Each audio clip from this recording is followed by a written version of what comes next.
the Washington State Board for Community and Technical Colleges. We're the policy board for 34 community and technical colleges in the state of Washington. And we have a strong commitment. Is that right? It's right. I'm going to stand right over here. It's blinding me. We have a strong commitment to open resources as well as to supporting our colleges in e-learning tools that help students learn better. One of our projects has been the Open Course Library, where we got funding to develop course materials for the 81 highest enrolled courses in our system. And we hired faculty from our colleges to develop the courses. They were assisted with instructional designers and faculty librarians, and there are quite a few people in our room. Thanks in the room here. Thanks for being here.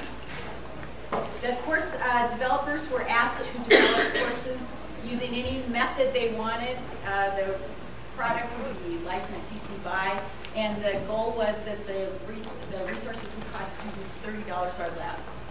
We have to date spent $1.5 million on the project, and we know that we've saved students more than $5.5 million already, and we just finished in April. So this is a good way to save students money. We also have an open policy in our state. If any money comes from the state board to colleges on a grant process, not your regular funding, but in a grant, the products of that must be licensed CC BY. And that has increased in our state, I think, awareness of and interest in open materials and open policies. So we finished this project of Open Course Library in April. And now we're at the adoption stage. Now, I will tell you the legislature gave us $750,000. Last winter, we were still in the development stage. You know, I get called to the House Higher Ed Committee, and they're like, so all of the 10,000 faculty in your system are using the Open Course Library materials now, right? And I'm like, not yet.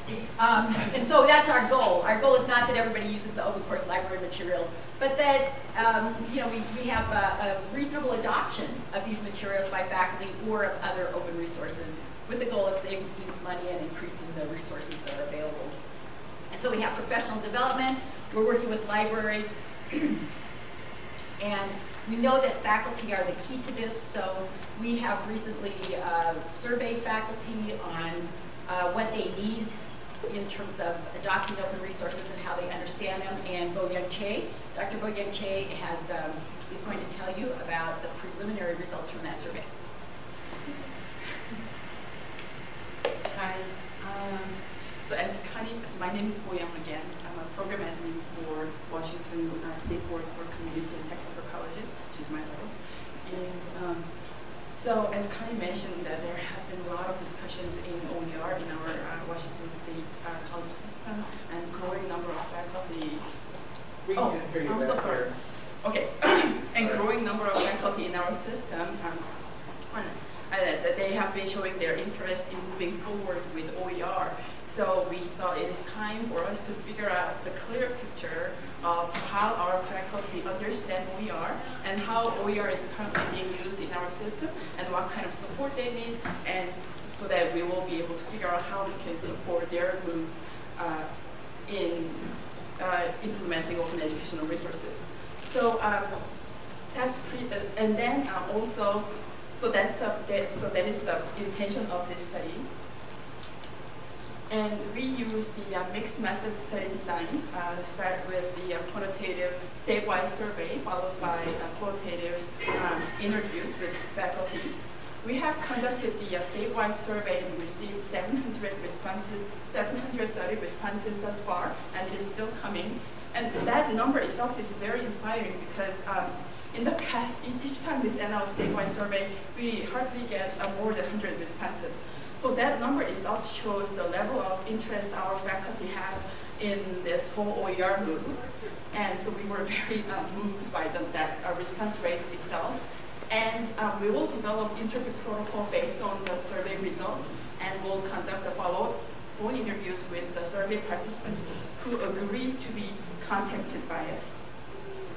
And today, what we will present today is the preliminary data from that statewide survey only. And then once we complete the follow-up phone interviews with selected participants.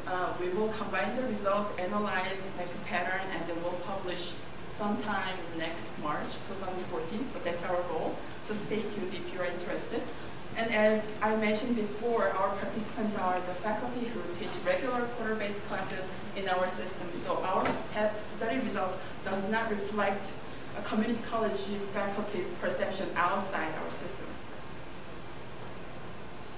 So the first question we asked was whether or not they have heard about the word open educational resources. And surprisingly, 83% said that yes, I have heard about open educational resources.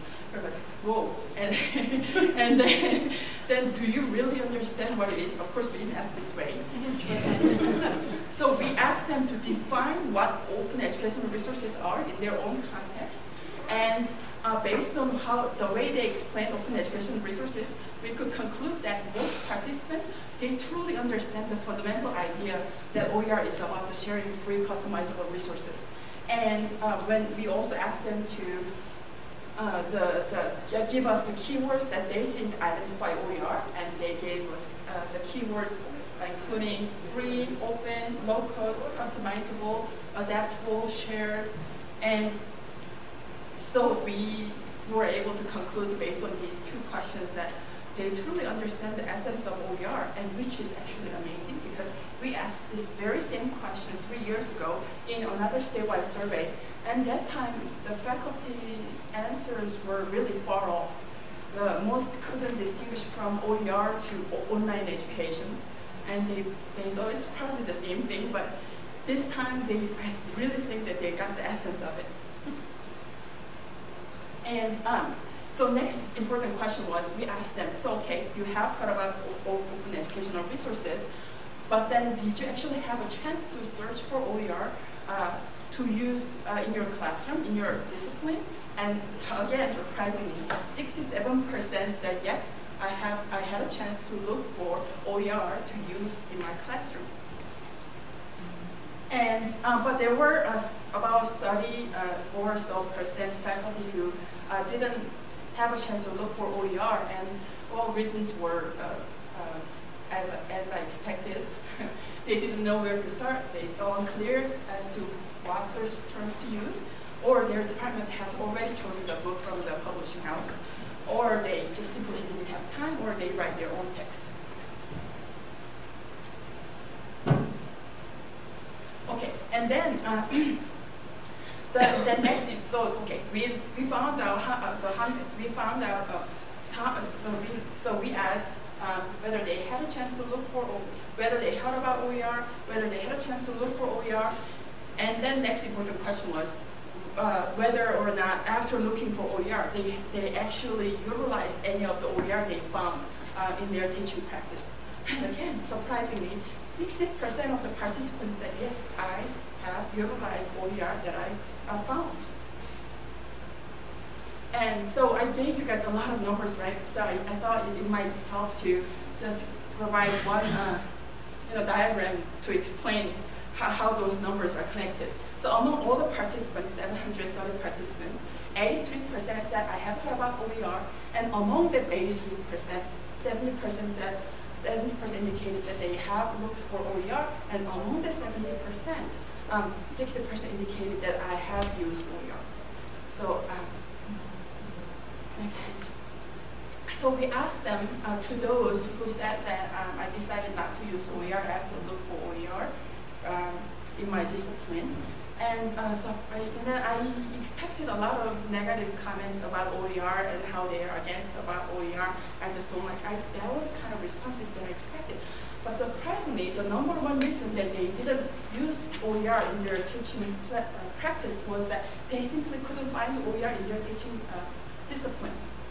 A lot of people mentioned that there are a lot of, it is much easier to find OER in the areas of science and engineering. And so if you are a biology teacher, there are 10 or so open textbooks available from all of those, the universities. However, if you are teaching one of those courses in sociology, like business, or if your course is not one of those high enrollment courses, usually they are excluded from those course development projects. So it's kind of really hard to find. So they said, oh, I like the idea of OER. I really wanted to use it, but there's nothing in my discipline. So I realized that that's really true pose. And many mentioned that the quality of the OER they found was not really better than the one that they were currently using.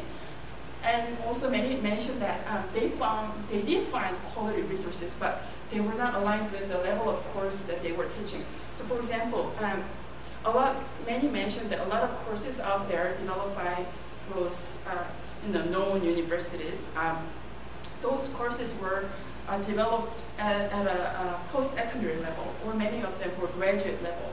So if you are teaching developmental education course at a community college, it is really hard to adapt those courses because it's just simply there's a huge gap.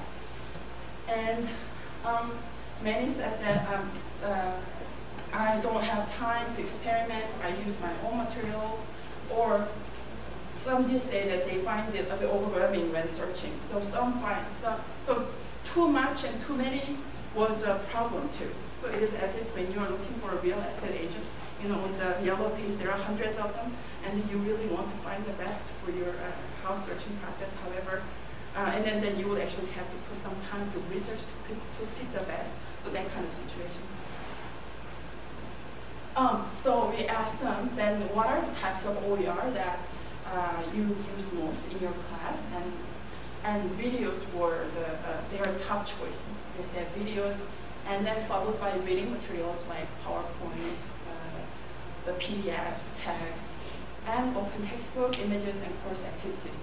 Oh, and another thing that was really intriguing was that most faculty indicated that they just adopted an individual course item, and only a very small number of faculty adopted a whole course package. So that is, faculty prefer to take one activity from here, and reading materials from there, and another rubric from there, and create their own course package, rather than taking someone else's course entirely. So that was a new finding. And here we asked those faculty who have looked for and who have utilized OER in their teaching practice, what are the benefits that they have experienced? And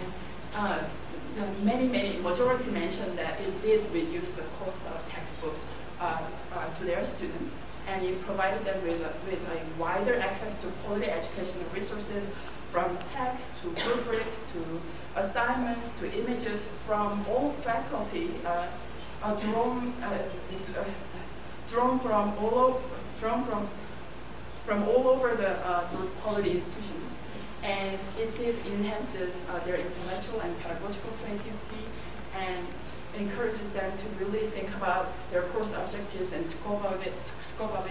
And then some mentioned that it did free them from the worries of a traditional textbook, such as with a traditional textbook, they always have to worry about some students not being able to buy a textbook, or the books back ordered, or they sold out. So they were happy that they never have to deal with those issues again by using OER.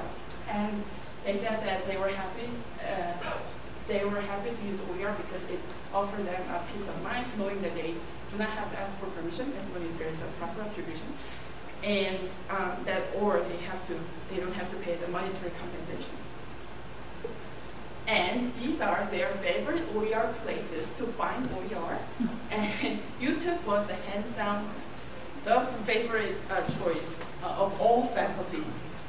Then followed by Khan Academy, WAMEP.org. By the way, WAMEP is the mathematics assessment platform and course management system developed by our Washington Open Course Library faculty, Dave Littman, and TED Talks and Open Course Library that Connie described earlier, and Flickr, and all of other resources. So notice that all 4 OER places all contain videos. So, and then the videos were the #1, their favorite OER resources earlier. So there is something about video that is really attracts faculty, I think. And we also asked them how they first hear about open educational resources, and most of them said, oh, I heard that from my colleagues, or presentations at the statewide conference, or presentations at the local department faculty gathering, or from their own independent research. So this again proves that our faculty do value and trust the opinions from their colleagues and peers. And so I was getting really curious. So they bothered to look for OER, evaluated the right resources, and then modified so that they can utilize in their course. That's a lot of work. And I got curious what motivated them to go all the way. And then the number one, and then the responses were pretty, I found them very moving. I know as a researcher I should look at the data objectively without emotion, but I got really moved because the number one motivation was that they really truly want to help students save money for their course materials. A lot of students in community college system, they are working adults who are trying to make, who are already financially struggling, and $200 textbook is a true obstacle to complete their course. So a lot of faculty had this genuine motivation to help their faculty so that they can finish the course and get more opportunities they deserve in life. And many mentioned that they're always looking for new innovative ways of teaching, and they like that because it provided more access for their students.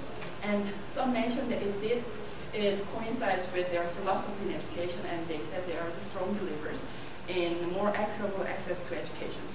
So I think that this has nothing to do with research data, but I always thought about OER as attitude or nature, not an instrument or platform. So it has to do with teachers' philosophy to be motivated to use more OER. So that's it. And then, so earlier I talked about the benefits that faculty experienced while utilizing OER in their classroom, and these are the benefits that they thought their students could have from using OER too.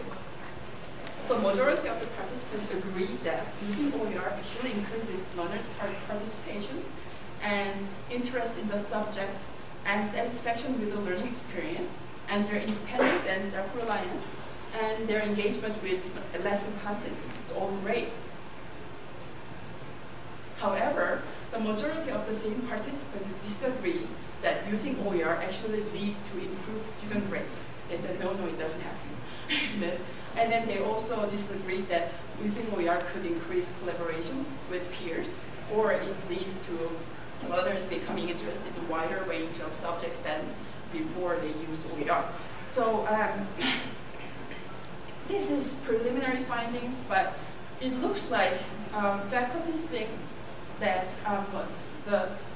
using OER could actually improve students' personal learning experience, their level of satisfaction with learning. However, it's not going to help students' completion rate or collaboration. So I think I couldn't really make a pattern out of it. I still find this very inconclusive. So I intend to dig deeper about these issues during the follow-up interview, and that's the whole point of doing the interview. And this is the most important part, kind of the point of doing all this research, to figure out what kind of support they need. And our faculty said, majority stated that they need more trainings and more professional development in OER. They said they are absolutely needed and we must have it ASAP. And then they also consider more information, more connection to OER community, and more opportunities to share and more opportunities to create very necessary as well. And I wanted to pose and talk about one of the necessary items. Take a look at the endorsement from your department or school that encourages the use of OER. Some of the adjunct faculty who participated in this survey mentioned that as an adjunct faculty, almost always before they start teaching class, the books and materials they are supposed to use are pre-decided by the selection committee. So they are, in a lot of cases, they are not sure whether or not using OER and creating their own materials is a recommended thing to do. And then so they get discouraged if the department doesn't say anything and they move forward without using OER. And also, some faculty who participated in this survey, they said that, oh, I use OER because the so-and-so in my, the director, my vice president were very supportive of me using OER, so I decided to move forward. So the administrative endorsement is so critical for faculty to feel comfortable of trying something very new and innovative. So it's something that we need to all think about. Oh, and Connie wants to say something. Oh, okay. And then these are the areas of information in OER that participants they seek most. Is that they wanted to find out. They wanted to learn more about where to find quality OER, where to get help in using OER, and overall copyright issues, and how to determine if a resource is openly licensed. We have already incorporated a lot of things from the study result to our current professional development activities that we provide for our system faculty. We have, based on this study result, we have developed a statewide online training on how to use open educational resources. It is a 2-week online asynchronous course, and we have been providing this training since September. And this month I had 70 participants in just one session. And then we organized the training, in a way that faculty will have a lot of practices in finding the quality OER in their discipline and apply them to their teaching properly with a proper attribution. So that was our goal. And I'm not trying to just brag about the training, but it has been the most successful training that I ever taught. That we got a positive after positive compliments from the participants who took the training, and they're not that. Our faculty are, they are faculty. They are very strict about the quality of course, but they were very much approving the way we were teaching. So I think that the training with the information about how to find quality OER and how to apply those in their course properly was really the appropriate the support that appropriate support that state could provide, and glad we did. So that's it. Any questions? Go ahead, ma'am. This is that 2-week training in the format of a MOOC or not? Huh? Is it available? No, at this point, we are the Washington State employee, work for the Washington State faculty. So at this point, we only open those training to our faculty, and since we are getting 70 to 800 participants each month, we couldn't really open that up to whole world. But we do want to open this training to larger audiences. Perhaps when these trainings are all Creative Commons attribution licensed, of course. So we'll be more than happy to we'll be more than happy to take any of you, so you can come in, so that you can come in and take any materials you want, or we'll be happy to just let you copy the entire course material so that you can create your own for your faculty. But our intention is that we will turn this thing into a MOOC eventually. The only issue we have is that one of the reasons that this training was so successful was because there was a really serious facilitation that I answered to every question in 5 minutes. I answered to every question with such details. And then so if we turn this thing into a MOOC, would such facilitation be possible? And that's another discussion. But again, yes, that's our intention. We'd like to open this up to the public. Go ahead. What was your population? Your N for your study? How many surveys did you send out? How many surveys we have? In our system, there are just under 10,000 faculty, full-time, and you got 700 and some back in return? 730. Okay. It is still open, so we're hoping to get more, but we're happy with. That's better than usual. It's much better than usual. So about 10. And did you, just out of curiosity, did you have any kind of a control I'm sorry? Any kind of control? Was it just the traditional classroom setting they used as a control?